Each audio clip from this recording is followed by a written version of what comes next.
আসসালামু আলাইকুম। Look at this just amazing. আজকের ভিডিওতে থাকছে উইন্টার স্পেশাল সবজি খিচুড়ি, কোনো ঝামেলা ছাড়াই ঝরঝরে আর অ্যারোমেটিক খিচুড়ি বানানোর সব টিপস অ্যান্ড ট্রিক্স থাকছে আজকের ভিডিওতে, মিস করবেন না। কড়াইতে 1 কাপ মুগ ডাল আর হাফ কাপ মসুর ডাল দিলাম, তারপরে হালকা আঁচে ভেজে নিব। আমি বেশি আঁচ দেওয়া যাবে না, হালকা আঁচে ভেজে নিতে হবে।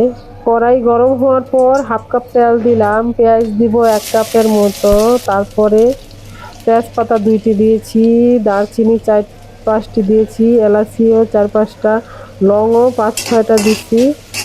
এখন পেঁয়াজগুলি ভেজে নিব, হালকা ব্রাউন করে পেঁয়াজগুলি ভেজে নিব।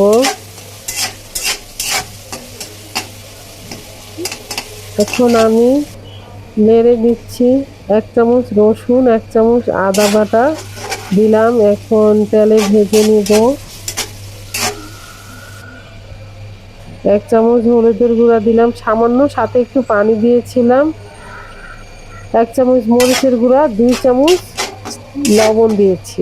তারপরে মশলাগুলি ভালো করে কষিয়ে গাজর দিয়ে গাজরটা সিদ্ধ হওয়া পর্যন্ত ভেজে নেব। সাথে ডাল দিয়ে দিলাম, ডাল তো আগেই ভেজে নিয়েছি। এখন মশলার সাথে একটু কষিয়ে নিব ডালটা।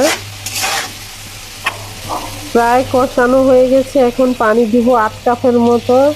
এই কাপ দিয়ে আমি চাল মেপেছিলাম।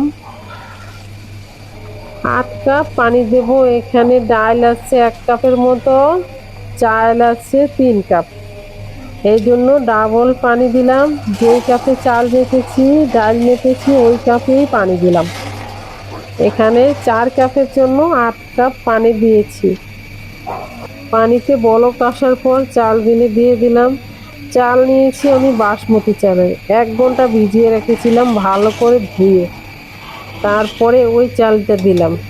চাল তেলে ভাজিনি, কারণ এখানে বাসমতি চাল দিয়ে খিচুড়ি রান্না হচ্ছে।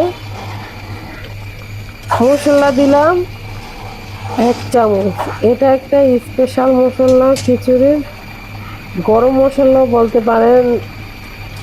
এখন মটরশুঁটি দিয়ে দিলাম।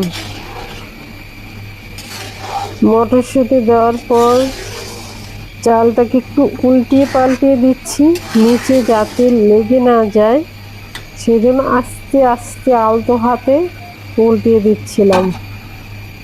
এখন পানি শুকিয়ে গেছে, এই জন্য ঢাকনাটা দিয়ে দিয়েছি 20 মিনিটের জন্য।